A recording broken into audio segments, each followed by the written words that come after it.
2024 की उस बैठक में ये निर्णय लिया था कि भारत के संविधान के अंगीकरण की 75वीं वर्षगांठ पर एक विशेष चर्चा शुक्रवार 13 और 13 को शनिवार 14 दिसंबर 2024 को की जाएगी। तदनुसार सभा शनिवार को 14 दिसंबर 2024 को सुबह 11 बजे भी बैठेगी और अगर आप सदन लगातार स्थगित करते रहोगे तो जो सदन जितने दिन स्थगित किया है उसके शनिवार रविवार को भी आपको बैठक में बैठना पड़ेगा।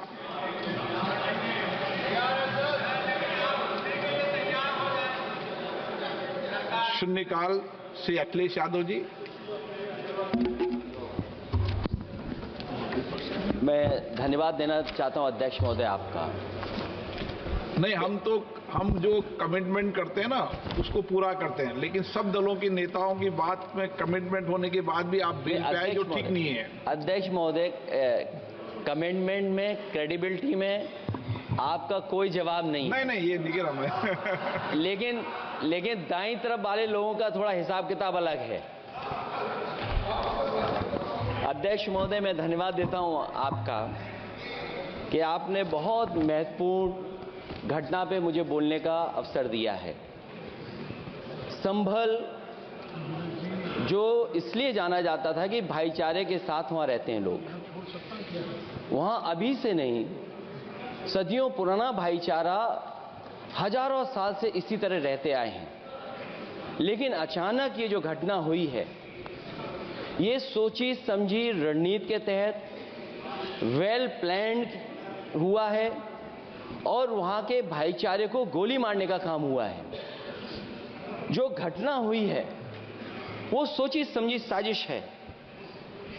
वहां जो खुदाई की बात लगातार अध्यक्ष महोदय देश में कोने कोने पर भारतीय जनता पार्टी और उनके सहयोगी और समर्थक, शुभचिंतक बार बार खुदाई की जो बात कर रहे हैं अध्यक्ष महोदय, ये खुदाई जो है हमारे देश का सौहार्द, हमारे देश का भाईचारा, हमारे देश का गंगा जमुनी तहजीब को खो देगा। मैं आपका धन्यवाद इसलिए भी देता हूं कि इस महत्वपूर्ण जो साजिश हुई, और वो साजिश सोची समझी इसलिए मैं बोल रहा हूं। उत्तर प्रदेश का चुनाव था, पहले 13 तारीख को चुनाव होना था और 13 तारीख के चुनाव को उन्होंने बढ़ा करके 20 तारीख कर दिया। और इस जो घटना है मैं आपके सामने पढ़ना चाहता हूं। अध्यक्ष महोदय, ये यात्रा रुकी क्यों नहीं है? यात्रा ले जाओ दूसरी तरफ।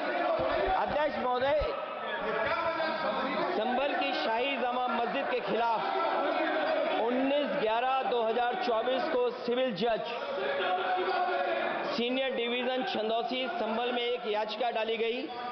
कोर्ट ने दूसरे पक्ष को, अध्यक्ष महोदय सुनिए, ये सुनना चाहिए, हम यूं ही नहीं कहते थे। आप संक्षिप्त में बोले। अध्यक्ष महोदय, हम यूं ही नहीं कहते थे कि संविधान ये मानती नहीं सरकार। हम यूं ही नहीं कहते थे कि संविधान नहीं मानती। जब प्लेसेस ऑफ वर्शिप एक्ट है, प्लेसेस ऑफ वर्शिप एक्ट है,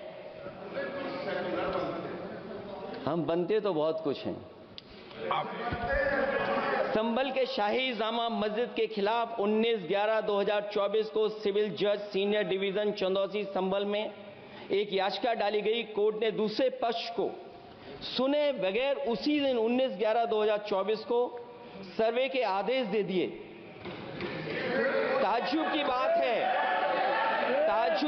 है, संभल के जिलाधिकारी संभल और पुलिस अधीक्षक संभल आदेश को पढ़े बगैर 2 घंटे के बाद सर्वे के लिए पुलिस बल के साथ शाही जामा मस्जिद पहुंच गए। जामा मस्जिद की कमेटी, जनप्रतिनिधि, उलेमा इकराम, सभी अधिवक्ताओं ने सहयोग दिया। जिलाधिकारी संभल और पुलिस अधीक्षक संभल ने 2.5 घंटे सर्वे के बाद कहा, आप संक्षिप्त में। सर्वे पूरा हो चुका है और अब रिपोर्ट कोर्ट को भेज दी जाएगी।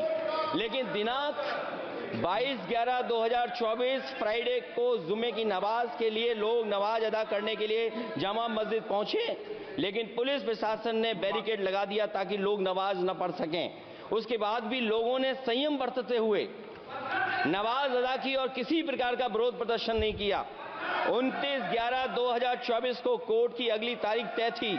शाही जामा मस्जिद की कमेटी और मुस्लिम समाज के सभी लोग कोर्ट में केस की पैरवी के लिए तैयारी कर रहे थे, परंतु दिनांक 23/11/2024 की रात पुलिस प्रशासन द्वारा कहा गया 24/11/2024 यानी अगले दिन सुबह को दोबारा सर्वे किया जाएगा। शाही जामा मस्जिद कमेटी और अधिवक्ता ने कहा कि इस सर्वे तो मुकम्मल हो चुका है, अब दूसरे सर्वे की क्या आवश्यकता है। कोर्ट के आदेश का हमने पालन कर दिया। अगर दूसरे सर्वे कराना है तो दोबारा आदेश करवाएं, कोर्ट के आदेश के बाद हम दोबारा सर्वे करा देंगे। लेकिन जिलाधिकारी संभल और पुलिस अधीक्षक संभल ने कोई सुनवाई नहीं की और तानाशाही दिखाते हुए सुबह के वक्त से पहले शाही जामा मस्जिद आ गए। शाही जामा मस्जिद कमेटी और मुस्लिम समाज के लोगों ने फिर भी धैर्य रखा और दोबारा सर्वे के लिए अंदर ले गए। सर्वे के दौरान करीब 1.5 घंटा बाद जब जनता को सूचना मिली तो वो इकट्ठा होना शुरू हो गए। लोगों ने सर्वे का कारण जानना चाहा तो सर्किल ऑफिसर ने उनके साथ गाली गलौज की और लाठीचार्ज करवाकर बुरी तरह जख्मी कर दिया। इसका विरोध करते हुए चंद लोगों ने पत्थर चलाए, जिसके बदले में पुलिस के सिपाही से लेकर के अधिकारियों तक ने अपने सरकारी और प्राइवेट हथियारों से गोलियां चलाई, जिसका वीडियो रिकॉर्डिंग है, जिसके एवज में दर्जन लोग गोलियों से घायल हो गए हैं। 5 मासूमों जो कि अपने घर से सामान लेने के निकले थे, उनकी मृत्यु हो गई। संभल का माहौल बिगाड़ने में संभल का माहौल बिगाड़ने में याचिका दायर करने वाले लोगों के साथ पुलिस और प्रशासन के लोग जिम्मेदार हैं। इनको निलंबित किया जाना चाहिए और हत्या का मुकदमा चलाया जाना चाहिए, जिससे कि लोगों को इंसाफ मिल सके और आने वाले समय में कोई इस प्रकार की संविधान के खिलाफ और गैर कानूनी घटना को अंजाम न दिया जा सके। अध्यक्ष महोदय, ये लड़ाई दिल्ली और लखनऊ की है। No please. कभी दिल्ली पहुंचे थे जिस रास्ते, वही लखनऊ वाले उसी रास्ते पहुंचना चाहते हैं। ऊर्जा रमन सिंह जी